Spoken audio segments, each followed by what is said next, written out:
Okay, so this is the layout of the shark game. It starts off with these are the normal players, the survivors, and one person is picked to be the shark. The shark cannot get up onto the bases. The blue parts, these are all bases that the survivors can go to. The survivors can like go here and then onto the bases, but the shark cannot go onto the bases. The shark can reach like over the bases to tag a survivor, but they cannot climb onto the bases of the survivor. The shark can catch them when they're outside, like right here. But what stops the good guys from leaving a base? Well, this is the point of the game. The shark has a ball, which is called the fish, and the shark can throw this ball wherever he wants to, just maybe throws it right there. Now the survivors have to get that ball and get it back to a base without the shark catching them. So maybe like one steps off to like kind of distract him, goes here, maybe another one steps off this way, maybe dashes at this one, who knows? And this one climbs on, reaches over, doesn't make it, and this one had all that time to go this way. They're able to grab the fish before the shark gets there and get onto a base. Now when that happens, that's day 1 and now this is day 2, so they've scored a point against the shark. The shark has like 2 days survived on him. That's what the player like status is. That's like the points. So this player will now always have 2 days for the rest of the game. You'll know that you were able to survive 2 days for this player. Then you give the fish back to the shark and you go again. He throws it somewhere, maybe like all the way over here this time, and maybe goes to guard it. And this is a little harder. Now they're gonna have to go here, and oh well, that's not supposed to happen. And they're gonna have to try to like kind of get it. Maybe this one goes here. Maybe he gets caught. When someone gets caught, what happens is they also become a shark, and then it becomes increasingly harder. So now this fish is basically impossible to get. Now say this shark is able to be here, making this guy back up. This one goes here.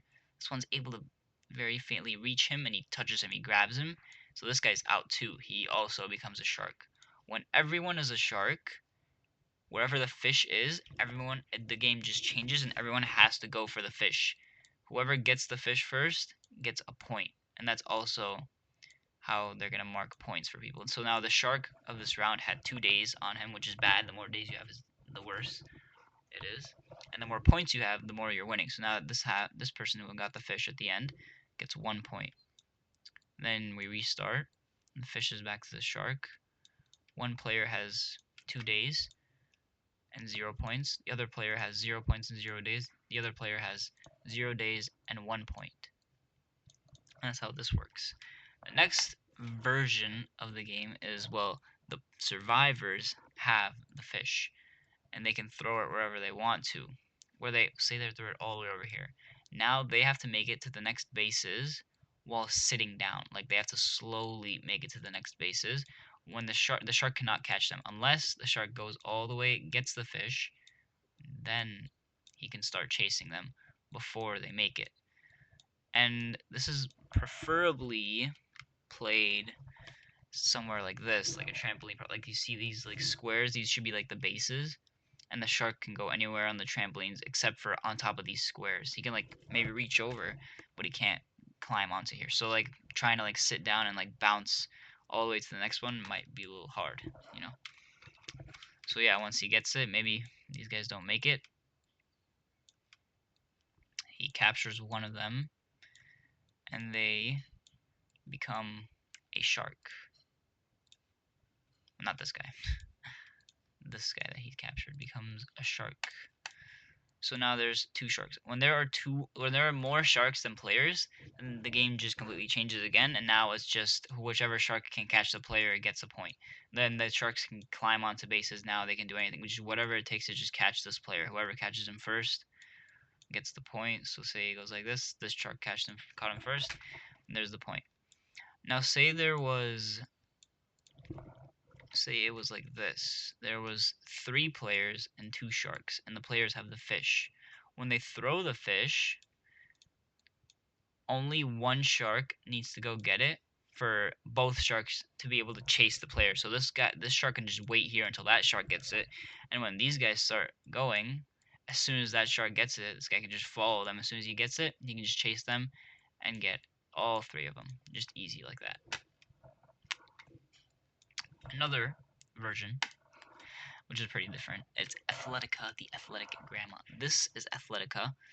This is her base. No one can enter. They can't even reach over. The players cannot reach over the base. These guys, the players are robbers. I'm gonna make a little bit more of them. She has, this is her purse. The ball is her purse. She can leave whenever she wants. There's nothing really stopping her from not leaving. But when she does leave, she has to run away from the robbers. Now, when one robber catches her, he doesn't automatically get the ball. Now, Athletica freezes for 5 seconds when one robber catches her. If the 5 seconds are over, she gets to run. Nothing happens. But if a robber catches her and the 5 seconds are not over yet and another one catches her, then she freezes where she is and she has to throw the purse wherever she wants to. So say she threw it all the way over here. Now the robbers have to get the purse and take it away from Athletica. Or she could have thrown it over here and she gets the purse and they have to catch her again, both at the same time again. But say these guys have the purse, now they can keep running, and if she's chasing, it's kind of like keep away. She's about to catch them. If she does catch them, she gets the purse and she wins and the game restarts. But if she gets right here, he can throw the purse to his friend, and she can't do anything to him. She has to just then chase that guy, and then he can just throw it over here. There's nothing really stopping that.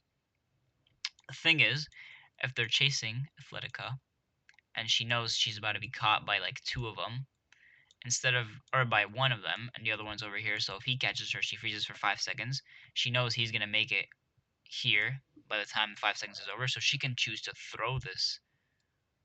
And when she throws that, she can't be frozen. She can't be caught by him. Because if he catches her and she doesn't have the purse, she doesn't get frozen. She can keep going. And then if she can make it to here before he gets there, then she gets the purse and she gets kind of a head start on him. So, and anytime you're not holding the purse, you cannot be caught. Even Athletica can't be caught or frozen. So a cool move would be like, this guy's about to catch up. He's like 1 finger away. If she just like throws the purse to the corner, he catches her. She doesn't get frozen. She could just keep going, get the purse, and now keep going. So yeah, that's that. There's this other game too, which is this is completely different. This is just like a clue hunt. This is like, these are like pieces of paper you can hide around the house. Like this one says check under the sink. Like you can just put this anywhere, and then check under the sink. Under the sink would be this clue. Check behind the TV. Then behind the TV would be this clue. Check under a chair, and then that's where the actual goal would be that you have to find. The thing is, there's these two also. There's like distraction clues. So this one, check under a pillow. Under the pillow could be this one. Check behind a painting. But then check behind a painting. That could be it could lead to nothing. And then these could like switch around every round. Maybe next round is check under the sink, takes you to check behind a painting, takes you to check behind a chair, takes you to the actual goal that you need to get of whatever you're hiding. So you can like mix and match these. You can make more clues, like you can make like 20 of them and then swap them around every round, so that it's like randomized and you don't know really if you're doing it right or not. And the other part of this game is that there is a hunter. There's like a killer. So there's killer and there's survivors. The survivors are supposed to find the clues. The killer like hid the clues, and the killer chases the survivors. He like chases them around the house, I guess, for like 8 minutes or 5 minutes or 7 minutes or like 10 minutes or something like that. But then after the 10 minutes, there's a 1 minute grace period where the survivors can just look for clues. They have to use that 1 minute to their advantage. And then after that 1 minute is up, the killer comes out again for like 10 minutes, hunts them down, and another 1 minute happens, and then a 10 minute, 1 minute, 10 minute, and we'll see like whenever you get caught, you're just dead like forever. So yeah, that's basically this game. That's basically it. That's the 4 games. Yeah. Okay. Thank you for watching. Goodbye.